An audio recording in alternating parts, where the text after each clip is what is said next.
Jane Eyre. Jane Eyre had a miserable childhood. She lived with her aunt and cousins in their big country house. Her aunt, Mrs. Reed, did not like Jane and sent her away to school. Lowood school was cold and the girls did not get enough to eat. Many of the girls died of the illness which spread because of bad living conditions. But Jane worked hard and became a teacher at the school. When she was 18, she left to work for Mr. Rochester at Thornfield Hall, a great house in Yorkshire. She taught the little girl, Adele. She also loved Mr. Rochester and wanted to marry him. But Jane soon realized that there was a terrible secret in Thornfield Hall. Only Mr. Rochester knew what it was, and he said nothing. Part 1. Childhood. My name is Jane Eyre, and my story really begins when I was 10 years old. I was living with my aunt, Mrs. Reed, because my mother and father were both dead. Mrs. Reed was very rich and her house was large and beautiful, but I was not happy there. My 3 cousins, Eliza, John, and Georgiana, were older than me. They teased me and never wanted to play with me. Sometimes they were very cruel. I was afraid of them. Most of all, I was afraid of John Reed. He liked to frighten me, and he made me very unhappy. I often hid from him in a small room. I liked to look at the pictures in the big books from the library there. I felt happy and safe in my little room that day, because I knew that John and his sisters were with their mother.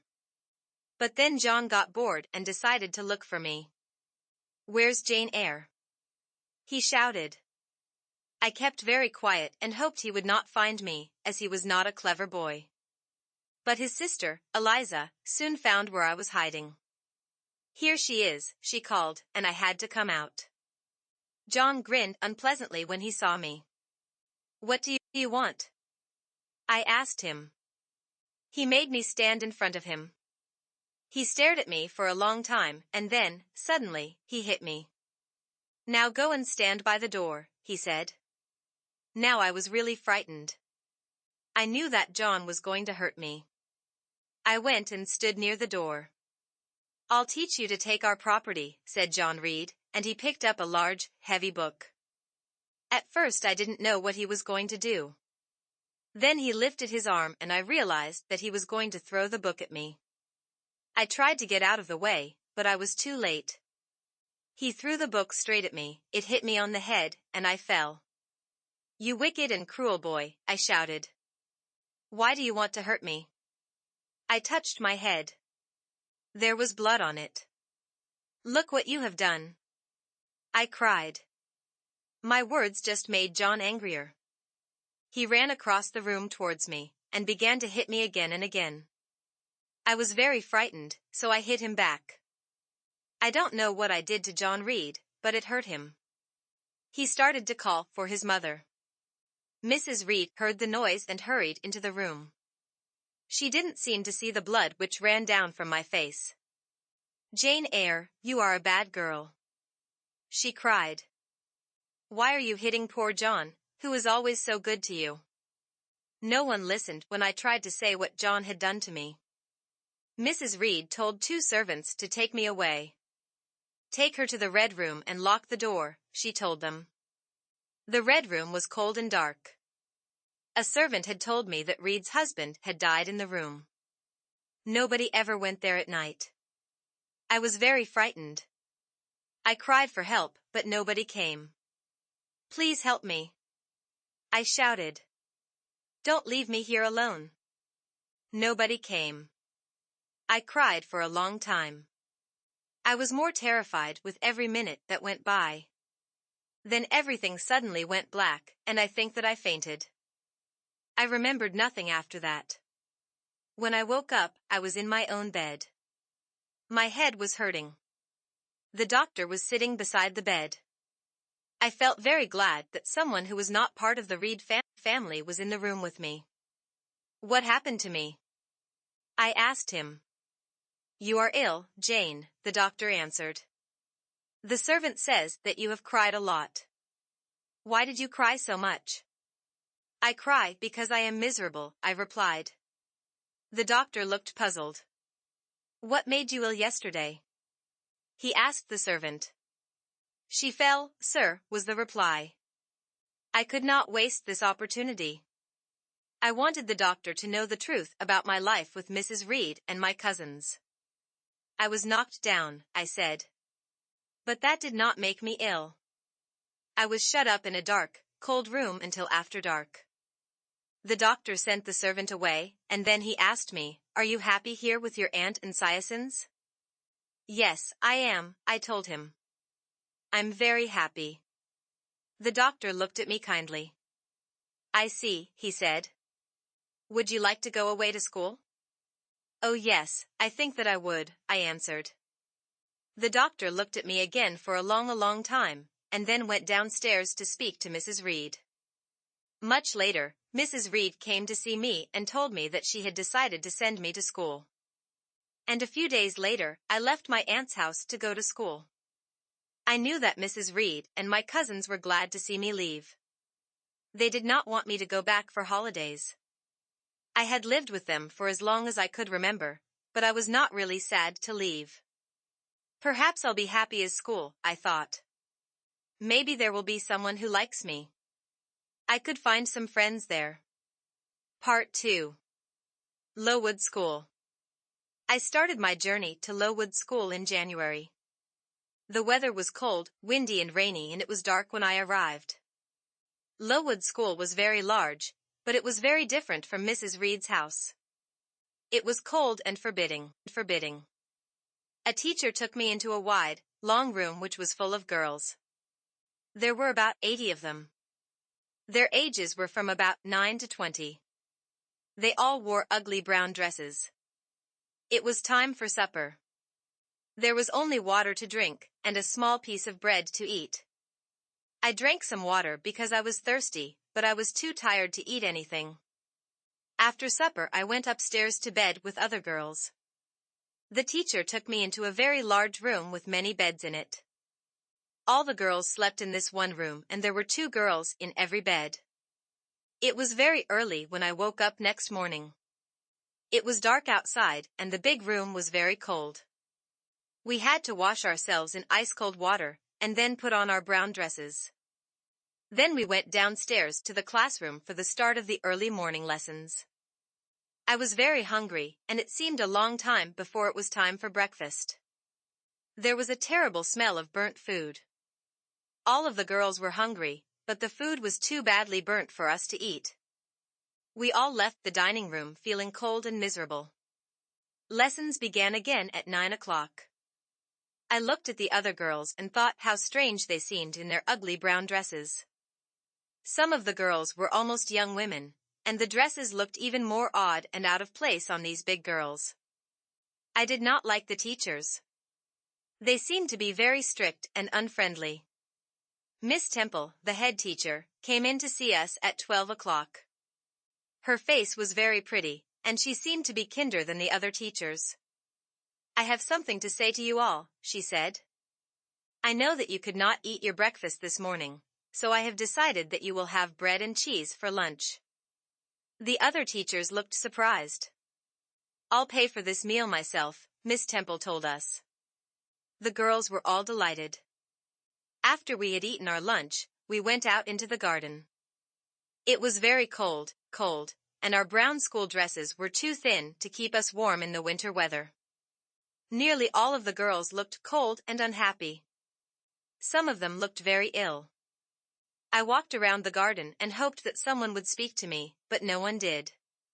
One girl was reading a book, and I decided to try to be friendly with her. "Is your book interesting?" I asked. "I like it," she replied. "Does Miss Temple own the school?"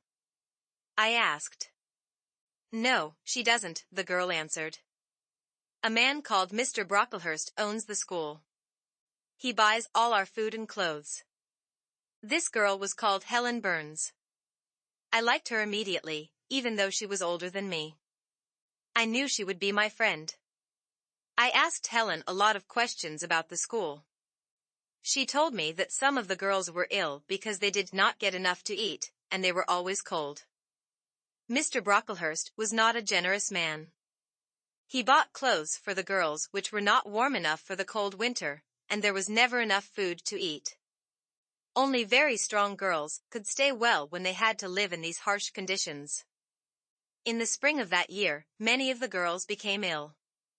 They had a disease which was infectious, and some of them died. Lessons stopped, and we girls who were well spent most of our time outside in the fields near the school. The weather was now warm and sunny, so it was a happy time for us. My friend, Helen Burns, was not with us. She was so ill that she had to stay in bed. Miss Temple moved Helen into her own room, and one evening I went to see her. I felt great sadness when I saw how thin she was, and how pale her face had become. When she spoke to me, her voice was so low that I had to lean close to her to hear what she said. "Jane," she said, "it's so good to see you. I want to say goodbye." Why, Helen?" I asked her, "Are you going away from here?" "Yes, I am, Jane," Helen replied. "I'm going far away." I stayed with Helen through the night to comfort her, and in the morning I found that she had died. As a result of so many pupils dying at the school, there was an inquiry into the conditions which had caused the disease. When people knew about the poor food, the dirty water and light clothing which the children were given, they gave money to improve the lives of the girls.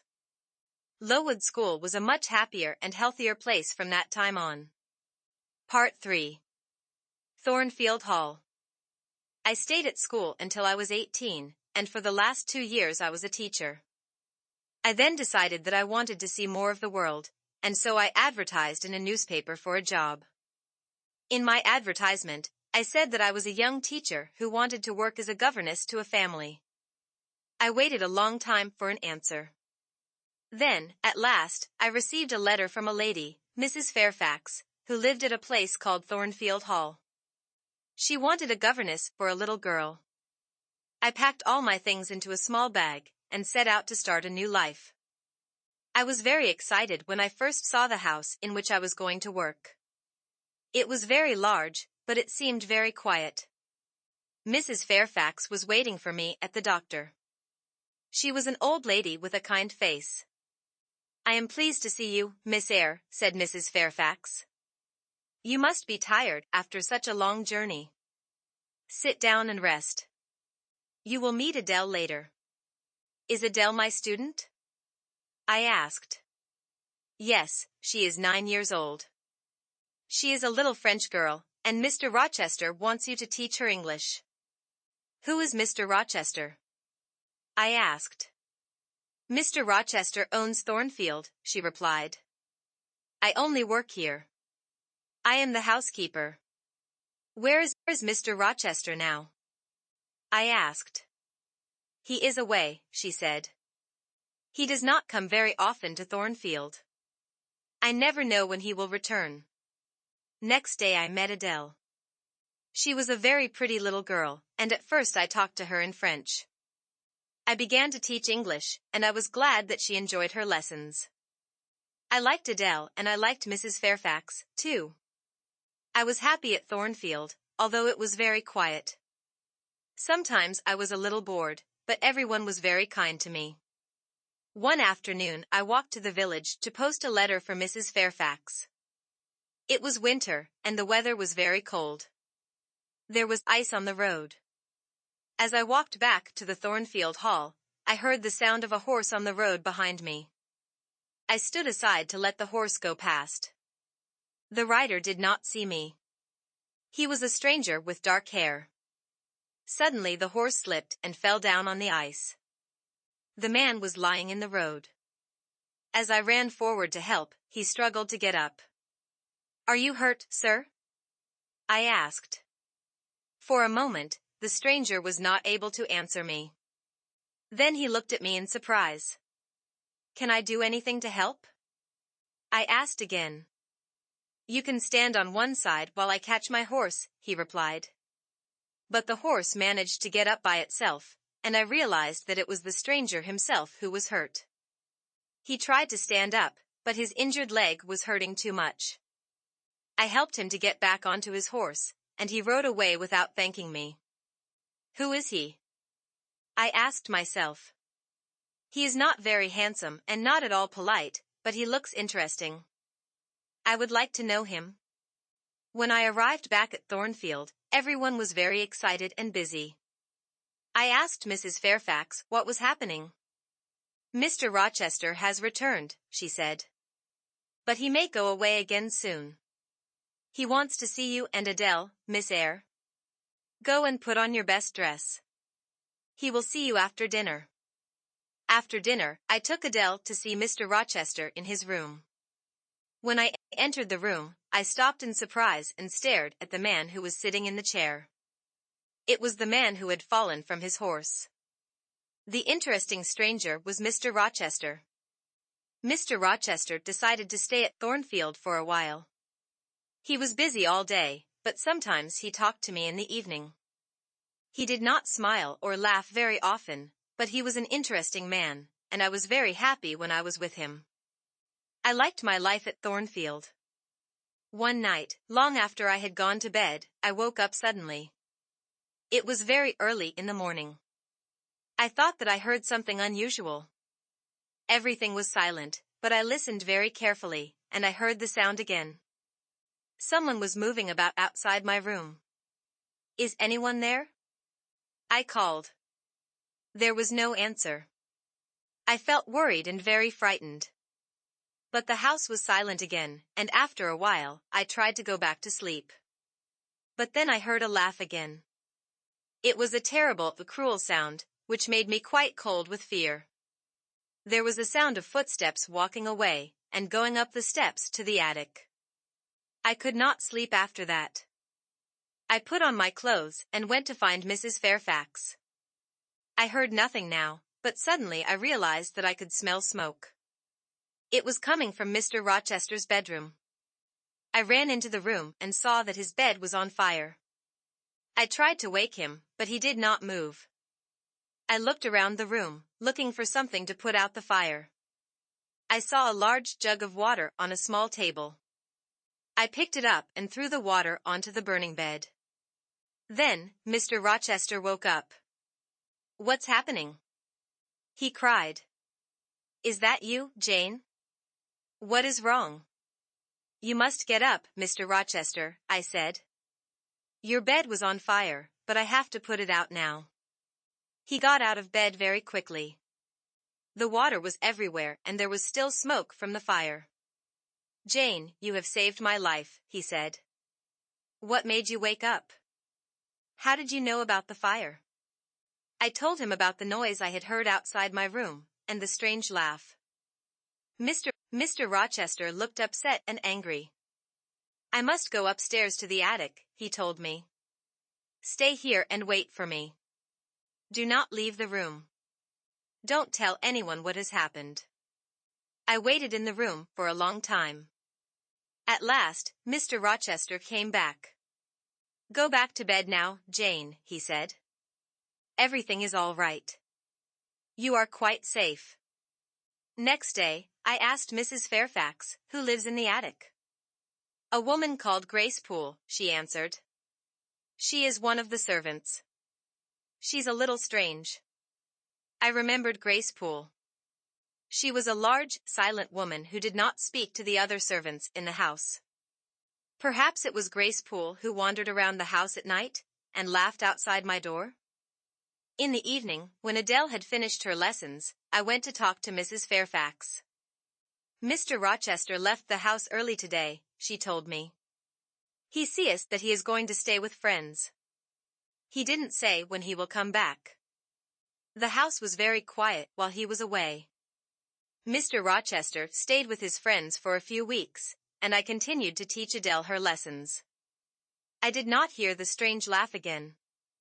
When I returned from a walk one day, I found that Mrs. Fairfax and the servants were very excited. Mrs. Fairfax showed me a letter which she had received from Mr. Rochester. He is coming back tomorrow, she said. He is bringing some of his friends with him. We are going to be very busy with so many visitors in the house. Miss Blanche Ingram is coming, too. She is very beautiful and very rich. Mr. Rochester and his friends arrived the next day. Mrs. Fairfax was right when she said that Miss Ingram was beautiful. But she was proud too, and didn't seem to notice me. I was too poor and unimportant. But she was very interested in Mr. Rochester. They talked a lot together, and often went horse riding. I think that Mr. Rochester might marry Miss Ingram, I said to Mrs. Fairfax. Part 4. A mysterious visitor. One evening, another visitor came to Thornfield Hall.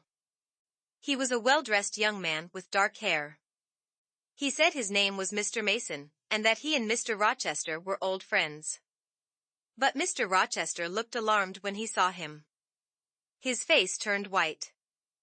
Mr. Rochester and Mr. Mason talked for a long time that night. They went to bed very late. I woke up suddenly and heard a terrible scream from the room above my bedroom. Then there was a lot of noise, as if people were fighting. There was another loud scream. Help! I heard a voice shout. Rochester! Come quickly! Help me! I heard doors opening and the sound of someone running. I put on my clothes and opened my door. All the visitors were awake and standing outside their doors. What's happened? They cried. Is there a fire? Who screamed? Mr. Rochester came down the stairs from the attic. His friends crowded around him, asking him questions. Everything is all right, he told them. But what has happened? Someone asked. One of the servants had a nightmare, that is all. She's a very nervous person. She thought that she saw a ghost, and so she screamed. There is no need to worry. Please go back to bed now. One by one. Mr. Rochester's friends went back to their rooms. I also went back to my room, but soon afterwards, someone knocked at my door. I opened it and saw Mr. Rochester. Jane, can you come with me? He asked. I knew from his voice that something was very wrong. Yes, of course, I said, and I followed him down the corridor and up the stairs to the attic. He unlocked the door of the attic and we entered the room. Wait here, he said. I stayed outside the door of another room, while he unlocked it and went inside. Then from behind this door I heard a terrible sound. It sounded like a wounded animal, crying with rage. Once again I heard the cruel, frightening laugh. Was Grace Poole inside that room? Mr. Rochester came out and locked the door again. Are you afraid of the sight of blood, Jane? He asked me. I don't think so, I replied. Then come into the room with me, he said. I entered the room and saw that Mr. Mason was lying on a large bed. His face was pale, and his eyes were closed. His white shirt was covered in blood. Is he dead? I asked. No, Mr. Rochester replied. He isn't badly hurt, but I must go and call a doctor for him. Will you stay with him until I return? Mr. Mason moved and tried to speak. Mr. Rochester said to him, Don't try to talk, Mason. You must not speak to Jane while I am away. Mr. Rochester left me alone with the injured man. He was away for a long time and I was very frightened. Grace Poole was in the next room, and at any moment she might come in and try to hurt Mr. Mason or me. After a very long time, Mr. Rochester came back with the doctor. Mr. Rochester said to me, Thank you for your help, Jane. Mason is now going to leave Thornfield Hall. The doctor will take him away to be cared for in a safe place. I helped Mr. Rochester and the doctor to get Mr. Mason down the stairs and out of the house. Take care of him, doctor, said Mr. Rochester. Soon he will be well enough to go back to the West Indies. But before he got into the carriage, Mr. Mason said something very strange. Look after her, Rochester. Promise to look after her. Yes, said Mr. Rochester, and his face was very sad. I will always look after her. I wanted to go back to the house and to my bed, but Mr. Rochester put his hand on my arm. Don't go yet, he said. Walk with me for a while. We walked together in the garden. What a night that was, Mr. Rochester said. Were you afraid, Jane? Yes, I was, I replied. While I waited for you in the attic, I heard something in the next room. I heard a terrible laugh. Was it Grace Poole, Mr. Rochester? Will she go away now? Don't worry about Grace Poole, he said. He did not look at me as he spoke. She will not harm you. It is Mason I fear. I will not be happy until he is back in the West Indies. But Mr. Mason is a quiet and gentle man, I said, surprised. I'm sure that he will do what you tell him. No, he'll not hurt me deliberately, Mr. Rochester replied. But he might say something without meaning to, which would do me great harm.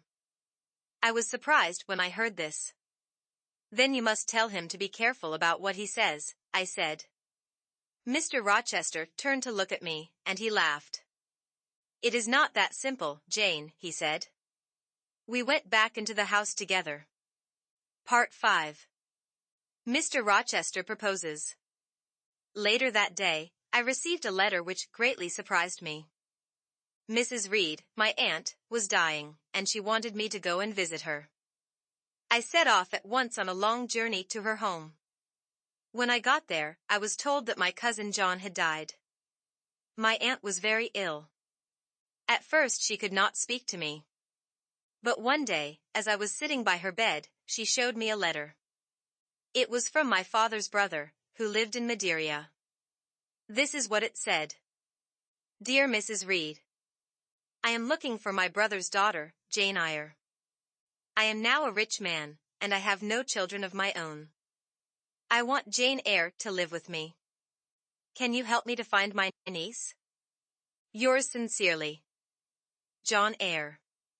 I looked at the date on the letter. But Mrs. Reed, I said, this letter was sent 3 years ago. Why didn't you tell me about it before? I never liked you, Jane Eyre, my aunt replied. I wrote a letter to your uncle, and I told him that you were dead. I told him you died at Lowood school. Now go away and leave me. A few days afterwards, Mrs. Reed died. I felt sad that she had disliked me until her death, and I felt glad to leave her house and return to Thornfield Hall. It was summer, and the fields around Thornfield were very green and full of flowers. For me, it was the most beautiful place in the world, because it was now my home. I know that Adele will be pleased to see me, I thought. But what about Mr. Rochester? I want to see him so much, but how does he feel about me? Perhaps he is already married to Blanche Ingram? What if they are going to marry soon? What will I do? I felt unhappy when I thought about Mr. Rochester and Blanche Ingram. I can't stay here when they are married, I thought. I must have this house, which I love, and I will never see Mr. Rochester again. When I came near the house, I saw Mr. Rochester. He was pleased to see me, and so were Mrs. Fairfax and Adele. I really felt that I had come back home. One evening, a few weeks afterwards, I went for a walk in the garden after I had finished teaching Adele. Mr. Rochester saw me there. Come and talk to me, Jane, he said. He's going to tell me that he is going to marry Blanche Ingram, I thought. Are you happy here, Jane? He asked. Yes, Mr. Rochester, I am very happy, I replied. You'll be sad to leave here, he said. I could not look at him. He is going to tell me that I must leave because he's getting married, I thought. Yes, I will be very sad to leave, I said. But you must leave, Jane, Mr. Rochester said. Must I? I asked. Will it be soon? Yes, it will be soon, he said. Is it because you are going to get married? I asked. Yes, Jane, I am going to get married. Adele must go to school, and you must find a new job. I will help you. It will be far from here, though, my little friend. Then I shall never see you again? I cried. You'll soon forget me when you are far away, he answered. But I will never forget you, I thought. You may forget me when I am not here, but I will never forget you, Mr. Rochester. I could hardly speak. Tears were in my eyes, and all that I could say was, never. He looked at me for a long time, and then, at last, he spoke. Perhaps you don't need to go, he said. Perhaps you can stay here when I am married. I felt angry now. Did this man think I was made of stone? Did he not know how I felt? Did he even care how much his words hurt me? I could never stay, I told him. When Miss Ingram is your wife, I must go. I know that I am not rich and beautiful like her. I am poor and unimportant. But I still feel sadness. If you marry Miss Ingram, I must leave here. I was surprised when Mr. Rochester smiled. But I don't want you to go, Jane, he said. I am not going to marry Miss Ingram. Please stay here with me, because it's you I want to marry. I heard what he said, but I could not believe it. You are laughing at me, I said. How can you be so cruel? I am not laughing at you, Jane, he answered. It is you I want to marry, and not Miss Ingram. Jane, will you marry me? He looked at me so tenderly that I had to believe him. Mr. Rochester really did want to marry me. He wanted me, Jane Eyre, to be his wife. Yes, I said quietly, I will marry you. We will be happy, Jane. No one is going to stop us, he told me, with a strange look in his eyes, which I did not quite understand. But I was too happy at that moment to think about it for long. It began to get dark.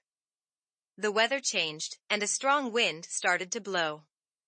Rain started to fall as walked back to the house together. Part 6. The wedding. The wedding day was a month later. I was busy and happy as I got ready for the marriage. 2 nights before the wedding, I was asleep in my room.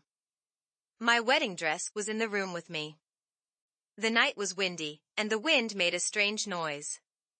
Suddenly, I woke up. There was a light in my room. I thought at first that it was morning, but I looked at the window. I saw that it was still dark outside. Someone was in my room. Was it Mrs. Fairfax or Grace Poole? It was a woman, but a woman I had never seen before. She was big, tall, and strong. Her black hair was long and thick. She was dressed in a long, white garment. I could not see her face. She held my wedding dress and veil up in front of her.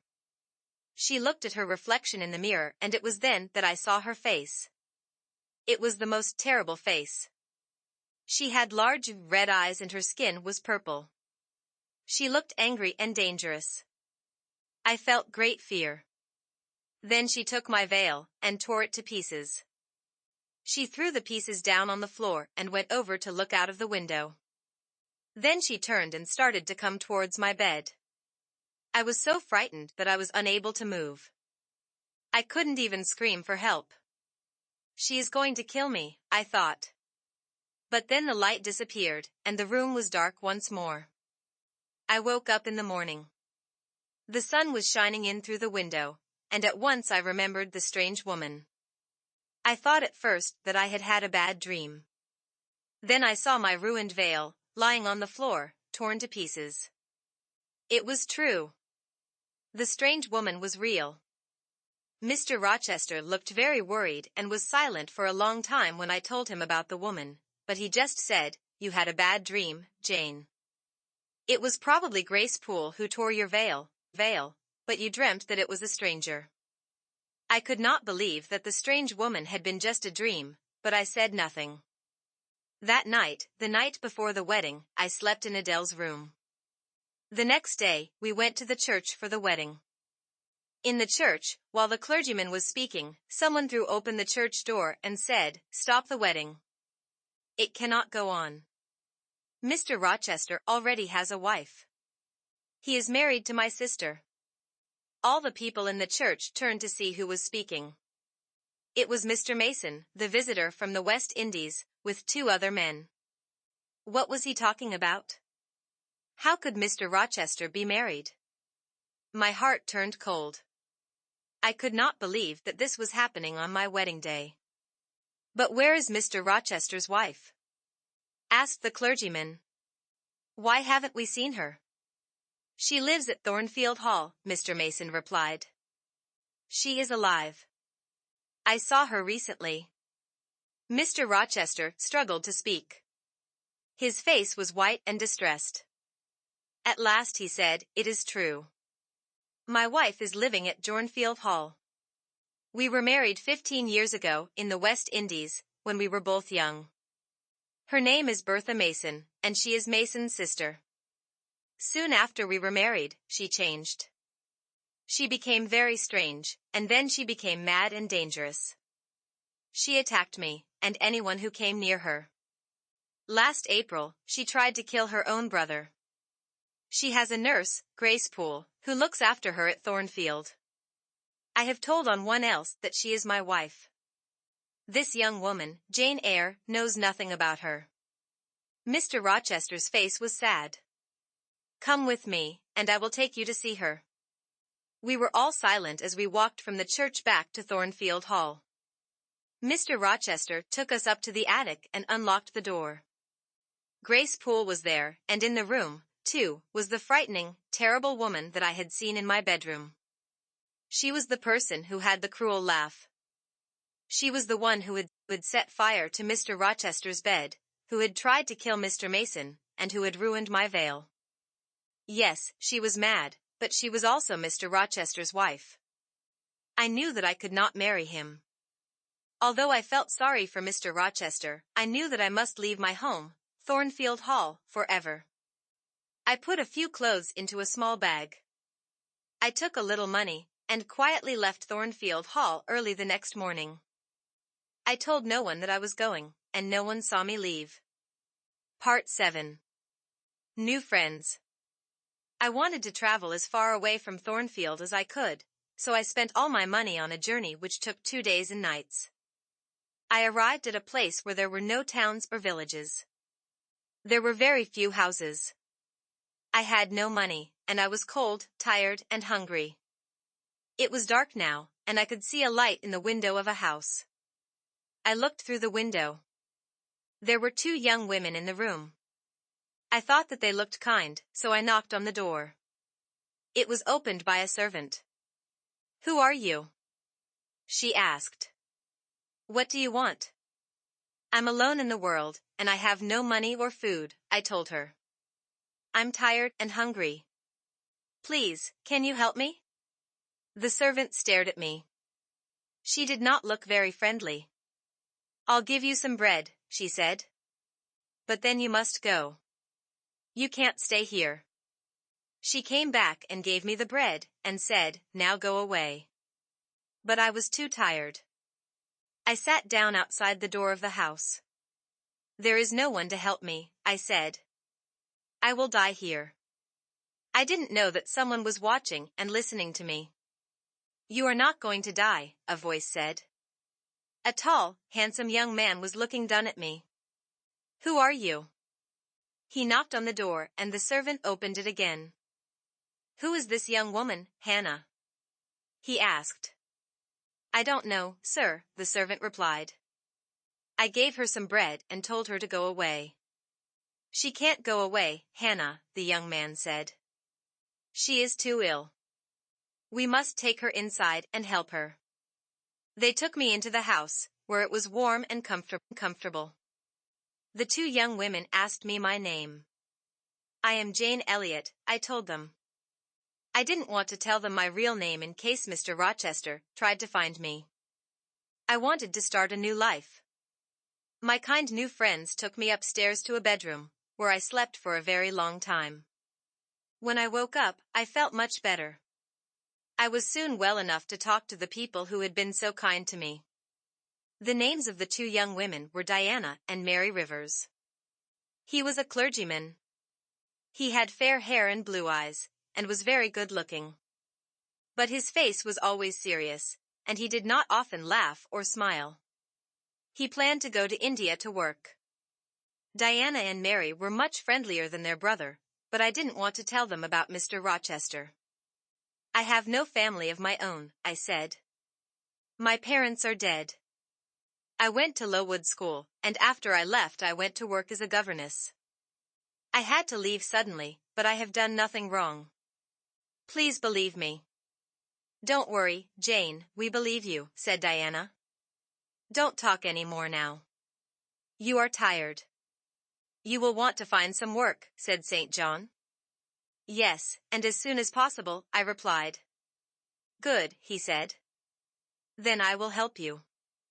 Diana and Mary went back to work at their teaching jobs in the south of England soon afterwards. St. John asked me to teach the children who lived near his church. The school was very small and the children were very poor, but I enjoyed my work. I lived in a small cottage near the school.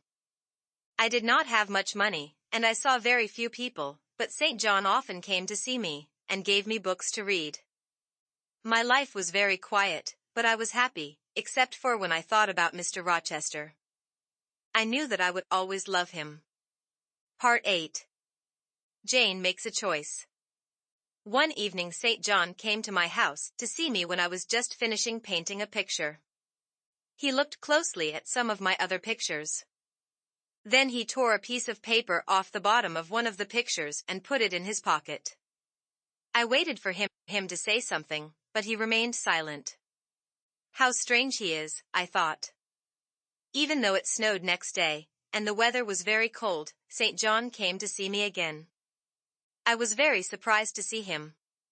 Why are you here? I asked him. Has something bad happened? Are your sisters all right? Don't worry, he said.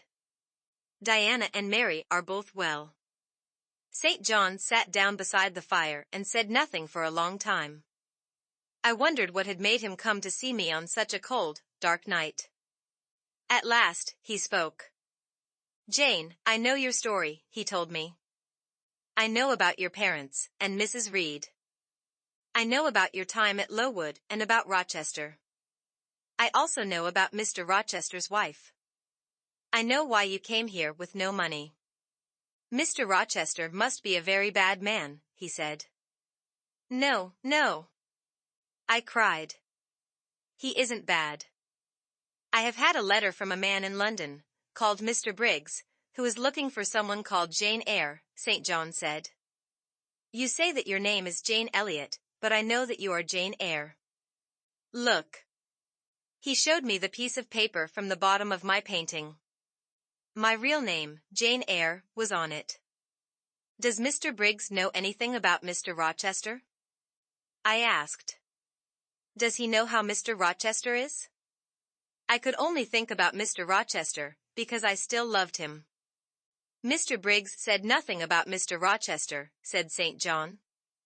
His letter was about your uncle, Mr. Eyre of Madeira. Mr. Eyre is dead. He left you all his money. You are very rich, Jane. I was so surprised that I was unable to speak for a long time. I did not feel excited or happy. Instead, I wondered what it would mean to be rich. I don't understand, I said, when I was able to speak again. Why did Mr. Briggs write to you? Because, said St. John, Mr. Eyre of Madeira was my mother's brother, which means that he is also our uncle. Then you and your sisters are my cousins, I said, feeling happy now. We can share the money between the four of us. Diana and Mary can come home, and we can all live together. It was good to have money, after being poor for all of my life, but it was even better to know that I had 3 cousins. Diana and Mary came home just before Christmas. I worked happily to make their old house comfortable. I know that Diana and Mary will like it, I thought. But what will St. John think? He is such a strange man. He's hard and calls, like a stone. Even though he's pleased to see his sisters, he does not look really happy. I soon realized that St. John was not content with just having money. He still wanted to go to India. I was happy living with Diana and Mary, but I still thought about Mr. Rochester every day. Was he still at Thornfield? Was he happy? I had to know, so I wrote to the lawyer, Mr. Briggs. Mr. Briggs replied that he knew nothing about Mr. Rochester.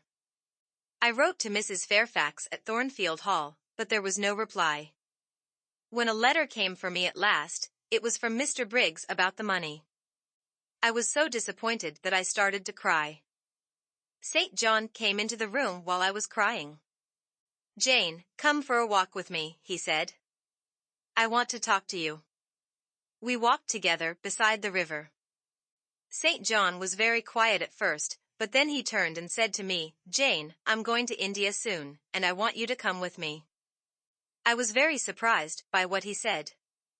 Why did he want me to go to India with him? How could I help him?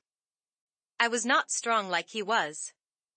"I don't think I would be a very good helper for you, St. John," I began to say. "No, not as a helper. I want you to be my wife. If we get married, we can work together in India.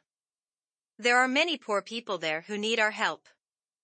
It was hard to believe what St. John was saying to me. I felt sure that he did not love me. I knew that I did not love him, and that I could not marry him. I still loved Mr. Rochester. I can't work in India. I don't know how to help the poor people there. I'm not like you, St. John. That doesn't matter, St. John replied. I shall tell you what to do. You will soon learn. I saw how hard you worked in the village school. I know that you will work hard in India, too. I said nothing while I thought about what St. John had said. He was my cousin and he needed my help. He was going to do good and useful work in India. Maybe I should do as he asked? "If I help you, then I must be free," I said. "You are like a brother to me. I can't marry you." St. John's face looked like stone. "No, Jane, you must be my wife," he said. "I don't want a sister. I don't want you to marry another man. I want us to stay together and work until we die." I turned away from St. John so that he could not see how upset I was. I remembered my love for Mr. Rochester. He had always been so kind and gentle when he spoke to me. St. John spoke coldly to me, and I knew that he did not love me at all. He was a good man, but I knew I would never love him. What could I say to him? "I am going away for 2 weeks, to visit friends," said St. John. "When I return, I will want to know your answer. I hope that you will agree to marry me. It is the right thing for you to do, Jane. You can't stay here forever, doing nothing." I saw Diana when I went back to the house. When she saw my unhappy face, she asked, "What is wrong, Jane? You look so pale and upset. What has happened to you?" "St. John has asked me to marry him," I said, miserably. "That is wonderful," Diana cried. "If you marry him, he will stay here in England with us, instead of going to India." "No," I said. "He wants me to go to India with him." Diana looked surprised. "But you can't go to India," she said. "You're not strong enough." "I won't go because I can't marry him," I told her. "I'm afraid that he's angry with me, Diana. I know that he's a good man, but I don't think that he understands how ordinary people feel." "Yes," Diana said, seriously. "My brother is a very good man, but sometimes he appears to be hard and cold." I lay awake in my bed that night, and I thought about St. John. I could not decide what I should do. I knew that I did not love him, and I was sure that he did not love me. Maybe I should go to India? That night was very quiet. I could hear nothing in the darkness. Suddenly, I thought that I heard a voice. "Jane." It called, "Jane. Jane." It was Mr. Rochester's voice. "I am here, Mr. Rochester," I cried. "Where are you? What is wrong? Was I dreaming?" Perhaps, but it didn't matter.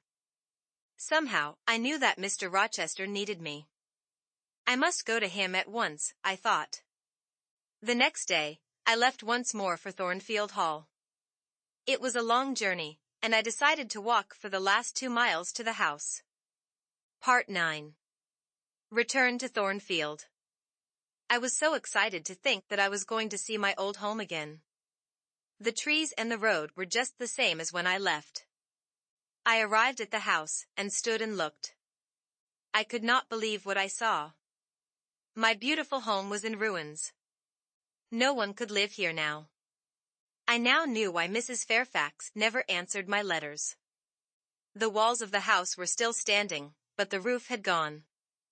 The windows were dark and empty. The gardens were neglected. The walls of the old house were black. There was no sound except for the song of birds and the noise of the wind. Where was Mrs. Fairfax? Where was little Adele? And where, oh where, was Mr. Rochester? I hurried back to the village and asked a man to tell me what had happened. Last autumn, the house burned down in the middle of the night, he told me. How did it happen? I asked him. People say that Mr. Rochester's wife started the fire, he said. No one ever saw the lady, but they say that she was mad. They say she started the fire in the attic, where she lived. Mrs. Fairfax was visiting friends when it happened, and the little girl, Adele, was away at school. I stared at the man. I could not believe what he was telling me. Mr. Rochester didn't want to see anyone at the time, he said. It seemed he was very unhappy. He wanted to marry a young girl, but she ran away. What happened when the fire started? I asked. Mr. Rochester got all the servants out of the house, he continued, and then he went back in to save his wife.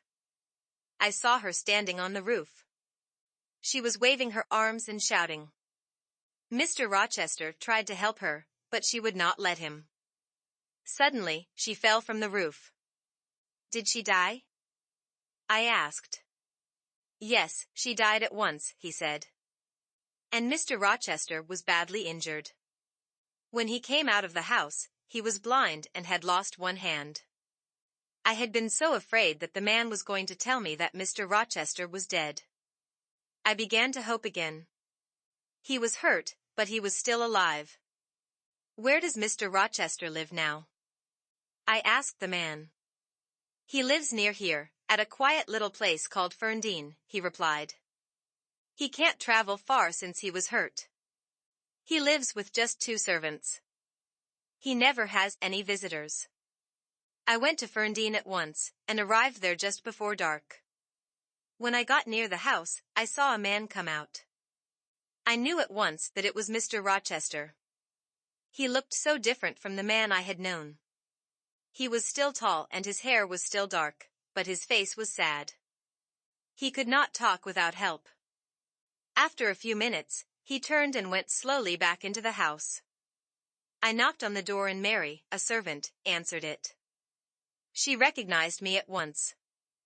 I told her that I had heard about the fire at Thornfield Hall, and about what had happened to Mr. Rochester. Go to Mr. Rochester and tell him that he has a visitor, I said to Mary. But don't tell him who it is. He won't see you, Miss Jane, she said. He has refused to see anyone since the fire. I went into the room where Mr. Rochester was sitting. Is that you, Mary? He asked. Answer me. Will you have some water? I said to him. That is Jane Eyre's voice, Mr. Rochester said. Jane, is it really you? Yes. It is really me, I said. I've come home to be with you. I'll never leave you again. Oh, Jane, why did you go? He asked. Why did you leave so suddenly? Why did you not stay and let me help you? You know why I went, I said. It was the only thing that I could do. But things have changed. I am a rich woman now. I told Mr. Rochester all about my cousins, and about my new home. Then you do not need me now, he said. Will you really stay with me? There was hope in his voice. I smiled at him, although he could not see me. Of course I will, I said. But you're so young, he said. You don't want to marry me. I'm blind, and I can't do anything. You must marry a young man. What is your cousin, St. John Rivers, like? Is he young or old? He is young and handsome, I answered. Do you like him? He asked. Yes, I do, I answered. He's a very good man. Does he like you? He asked. Yes, he does, I answered. He wants me to marry him. Will you marry him? He asked. No. I don't love him. I told him. Mr. Rochester looked happy. He held my hand, and he was silent for a long time. Then, at last he said to me very quietly, Jane, may I ask you again now? Will you marry me? Yes, I will marry you, I said. I suddenly felt a great surge of happiness. Mr. Rochester, too, looked happier than I had ever seen him. 3 days later, Mr. Rochester and I were married. Diana and Mary were delighted when I wrote to tell them the news. I also wrote to St. John, but he never replied. He went to India and did much good work there, but he never married. Little Adele came back to live with us when she had finished school. She is now a wonderful friend to me. Mr. Rochester and I have now been married for 10 years. 2 years after we were married, Mr. Rochester began to see again with one eye. He can now see me and our 2 children. Our story has been a strange and terrible one. We both suffered greatly before we could be together, but now, at last, we are happy.